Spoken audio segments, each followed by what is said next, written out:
The Rise of Hitler and the Nazis. Part 2, 1928 to 1933. The Wall Street Crash.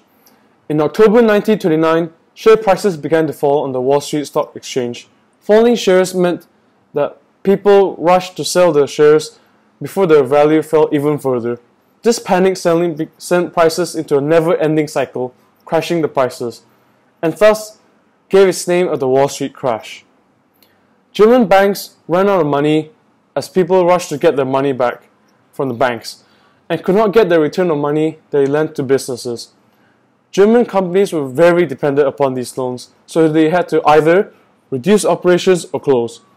The effect was that the industrial output of Germany fell and unemployment rose even further.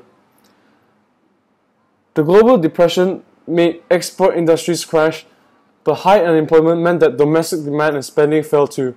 As a result, unemployment rose even further. What were the effects of the Great Depression? Well, the middle class lost their savings, companies, and even their homes, and many workers became unemployed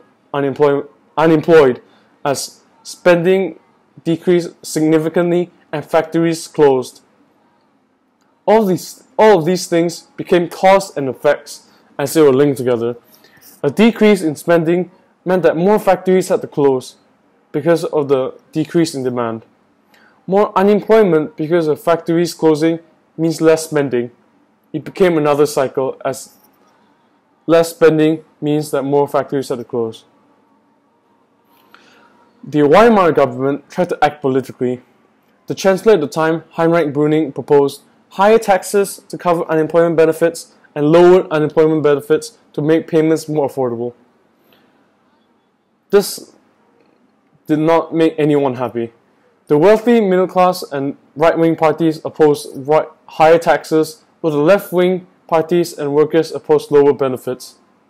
This made the coalition of parties in the Reichstag fall apart, as the shaky foundations upon which the Weimar government was built upon began to show.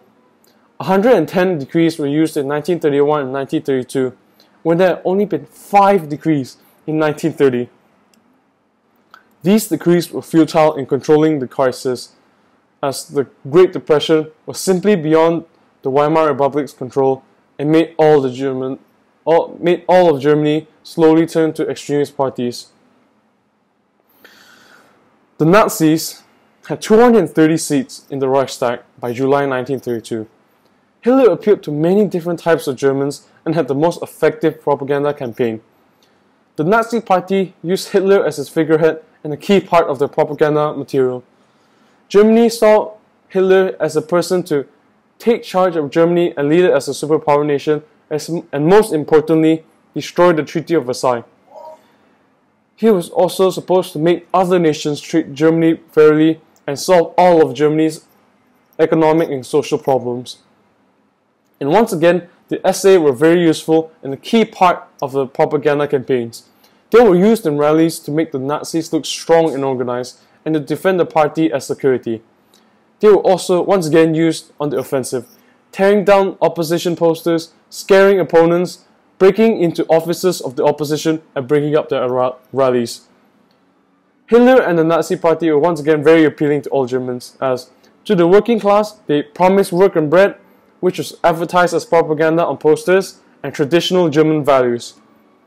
To the middle class, Hitler and the Nazi Party promised economic recovery for savings and businesses, and they offered protection from the KPD, which was the Communist Party, which wanted to abolish private ownership of land and business. They also really got attracted to traditional German values that Hitler and the Nazi Party promised, as the Weimar government introduced a decline in more values in Germany. And to farmers, the original 25-point program introduced by Drexler and Hitler was changed so that private land will only be confiscated if the land was owned by Jews. So the Nazi Party looked even more attractive to farmers. It was also protection from the Communist Party, as the Communist Party also wanted to take all private land. For big businesses, this is mainly protection from the communist parties, as big businesses would have all their land taken away by the communist government. Big businesses were also a key part as it aided the Nazis, as it gave the Nazi Party funds to expand on things such as propaganda, such as newspapers coverage. For youth and women, Hitler's ambitions for the future and abolishing the Treaty of Versailles attracted a lot of young people, and the strong, organized, passionate atmosphere of the party, especially in the rallies, attracted young people. For women, initially they did not like the traditional values portrayed by the Nazi Party, but propaganda was created and specialized for women to make them believe that the Nazi Party was the best choice for the country and family. Between 1932 and 1933, Hitler slowly rose to power and claimed the rank of German Chancellor. Hitler stood for president in 1932, but Hindenburg was re-elected and gained 19 million votes. However, Hitler still had 13 million votes and was now a clear, major political figure in Germany. The current Chancellor, Brüning, attempted to control the Nazis by banning the SA and the SS. This was a bad move as the right-wing parties were angered by this censorship and organized a right-wing coalition to kick Chancellor Brüning out. He was then replaced by von Papen in May 1932, appointed by Hindenburg. In the general elections of July 1932, the Nazis won 230 seats in the Reichstag, and Hitler continuously pushed for Chancellor as the Nazis became the biggest party in the Reichstag. Obviously, Hindenburg refused as he did not like Hitler and kept von Papen as Chancellor. Because the Nazis were the largest party with 230 seats, von Papen could not control a majority of the Reichstag, and as such, von Papen resigned as Chancellor and was replaced by von Schleicher in December 1932. Von Schleicher was confident that the Nazis had dying support, but like von Papen, he failed to command a majority in the Reichstag, as the Nazi Party still had a lot of seats in the Reichstag. He needed Hindenburg to suspend the constitution and declare von Schleicher as the head of a dictatorship, as he suspected that Hitler and von Papen was conspiring against him. Hitler refused, and support was lost for von Schleicher. Von Papen, Hindenburg, and the Reichstag were all indeed conspiring against von Schleicher.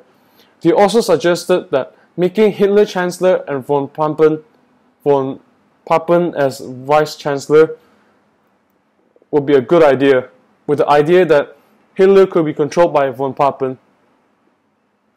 Hindenburg agreed reluctantly and appointed Adolf Hitler as the legal and democratic Chancellor of Germany, in effect in 30th January 1933.